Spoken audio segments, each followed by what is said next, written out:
For completing the square, I generally would actually not use this to solve. However, we're going to be doing this in preparation for when we get to circles later on, because to rewrite circles in a graphing form, we need the process of completing the square. So this is just a nice skill set to know, and we're going to be using solving in order to do that.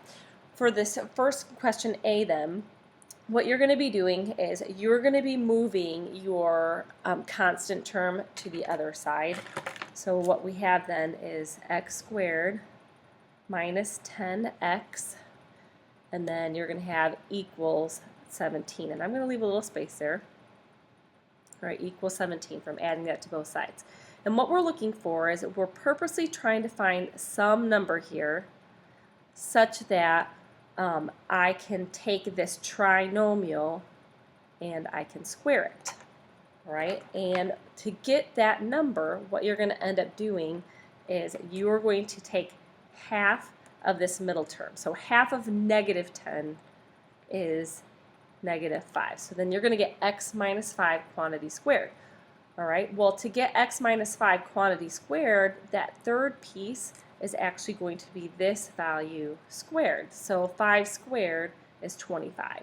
All right, now this number here, it's always going to be positive, all right, because if you have negative 5 times negative 5, it's positive 25. So I never really consider the sign when I'm squaring that. All right, so here we're taking a half of it, putting it in the binomial, and then here we are squaring it to get that third term.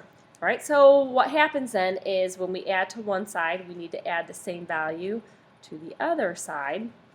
And then you have 17 plus 25 equals 42. All right, so then we've successfully completed the square.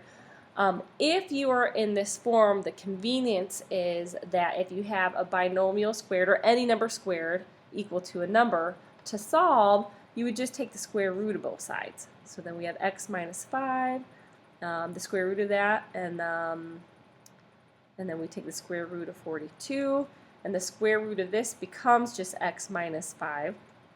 But when you take the square root of 42, this method is actually a shortcut for completing the square, or for not completing the square, for solving by taking the a plus b, a minus b, the difference of squares.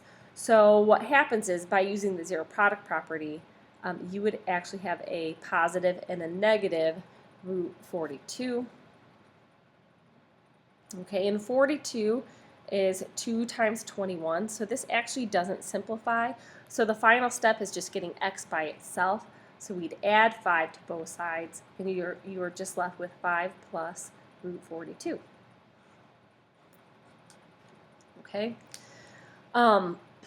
B is going to look a little bit different because in A, notice we had a leading coefficient of 1, but this has a leading coefficient of 3. So this is going to look much different in comparison. So for this one, what you're going to do, you're still going to move the constant term to the other side. So you're going to have 3x squared plus 18x plus some number equals negative 4 plus some number here. And then what you need to do is you need to factor out the 3 from these 3 terms here. So we have 3 times x squared plus 6x plus some number, all right, equals still negative 4 plus whatever number that ends up being.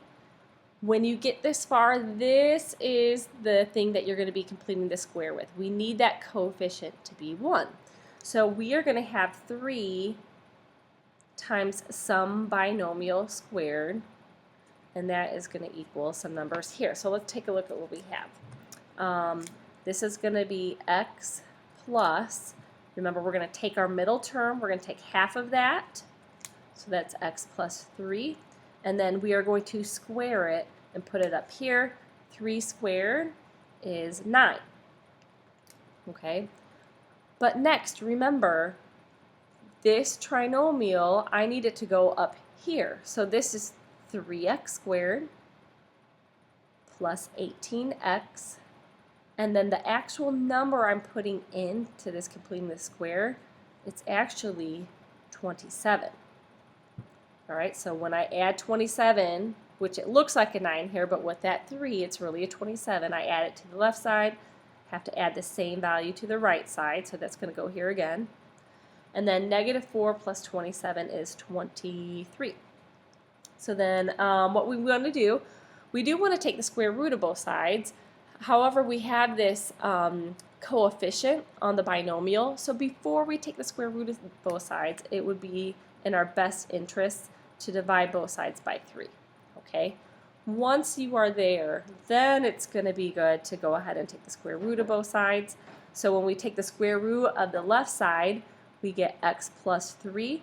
And when we take the square root of the right side, we're going to have positive and negative root 23 over 3. But as you know, then we have a root on the bottom. So what we're going to want to do is rationalize.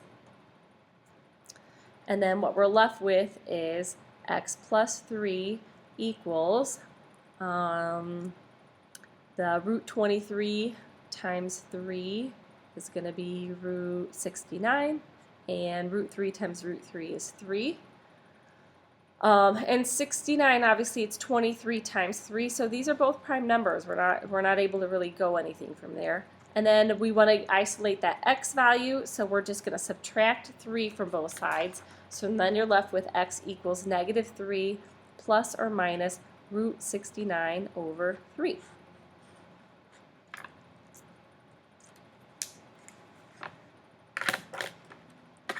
And then for example C, C is more like A, okay? So, so that should be pretty simple. Why don't you guys go ahead and pause right now, try to do C, and then you can unpause it and see where you're at. All right, so pause it now. All right, hopefully you're unpaused. We're coming back. We have x squared plus 4x equals 21. And then to complete the square,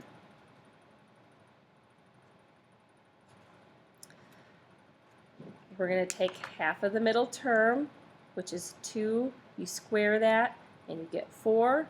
So then we need to go ahead and add 4 to the other side. 21 plus 4 then is 25.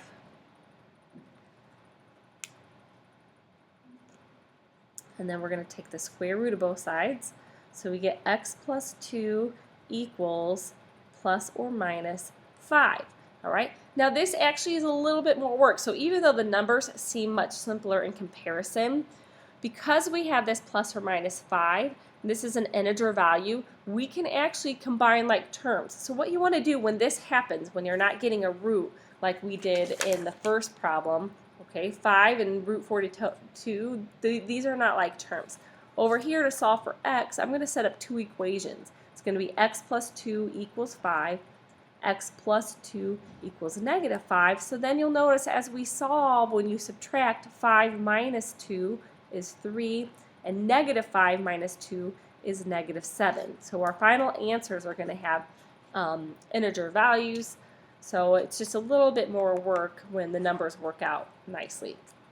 All right, what I want you guys to do now, I want you guys to go ahead and try to do example D and do example E, and I'm gonna go ahead and start a new video with that. So you guys do those, and then I'm gonna walk you through example F. So I'll do videos D and E. You guys can check the answers, see how you do. If you need to watch the video to go through it, go ahead and watch it. And if you don't, skip to F. We'll do that one together.